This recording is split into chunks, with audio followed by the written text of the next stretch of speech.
বাংলাদেশ সনাতনী জাগরণ জোটের মুখপাত্র চিন্ময় কৃষ্ণ দাসকে অনেক আগেই ইসকন থেকে স্থায়ীভাবে বহিষ্কার করা হয়েছে জানিয়ে সংগঠনটির বাংলাদেশের সাধারণ সম্পাদক চারুচন্দ্র দাস ব্রহ্মচারী বলেছেন, চিন্ময়ের কার্যক্রম সম্পূর্ণ ব্যক্তিগত, এজন্য সংগঠন দায়বদ্ধ নয়।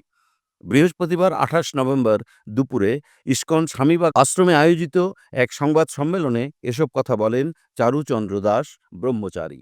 তিনি বলেন, অনেক আগেই প্রবর্তক শ্রীকৃষ্ণ মন্দিরের অধ্যক্ষ লীলারাজ গৌর দাস, সদস্য স্বতন্ত্র গৌরাঙ্গ দাস এবং চট্টগ্রামের পুণ্ডরিক ধামের অধ্যক্ষ চিন্ময় কৃষ্ণ দাসকে সাংগঠনিক শৃঙ্খলা ভঙ্গের দায়ে ইসকনের সাংগঠনিক পদ পদবীসহ যাবতীয় সাংগঠনিক কার্যক্রম থেকে অব্যাহতি দেয়া হয় এবং উল্লেখ করা হয় যে তাদের দ্বারা সংগঠিত কার্যক্রম ইসকনের কার্যক্রম নয়।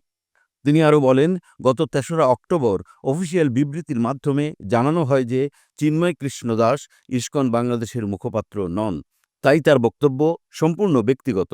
অতএব লীলারাজ গৌর দাস, স্বতন্ত্র গৌরাঙ্গ দাস ও চিন্ময় কৃষ্ণ দাসের বক্তব্য এবং কৃতকর্মের জন্য ইসকন বাংলাদেশ কোনোভাবেই দায়বদ্ধ নয়। চট্টগ্রামে আইনজীবী হত্যায় ইসকন জড়িত নয় উল্লেখ করে যারা জড়িত তাদের শাস্তি নিশ্চিত করার দাবিও জানান চারুচন্দ্র দাস ব্রহ্মচারী। একই সাথে ইসকন নিষিদ্ধের দাবিকে অযৌক্তিক আখ্যাও দেন তিনি। সবাইকে শান্তি শৃঙ্খলা বজায় রাখার আহ্বানও জানানো হয় সংবাদ সম্মেলনে। উল্লেখ্য, গত ২৫ নভেম্বর বিকেল ৪:৩০টার দিকে চিন্ময় কৃষ্ণ দাস ব্রহ্মচারীকে রাজধানীর বিমানবন্দর এলাকা থেকে গ্রেফতার করে ঢাকা মহানগর গোয়েন্দা পুলিশ।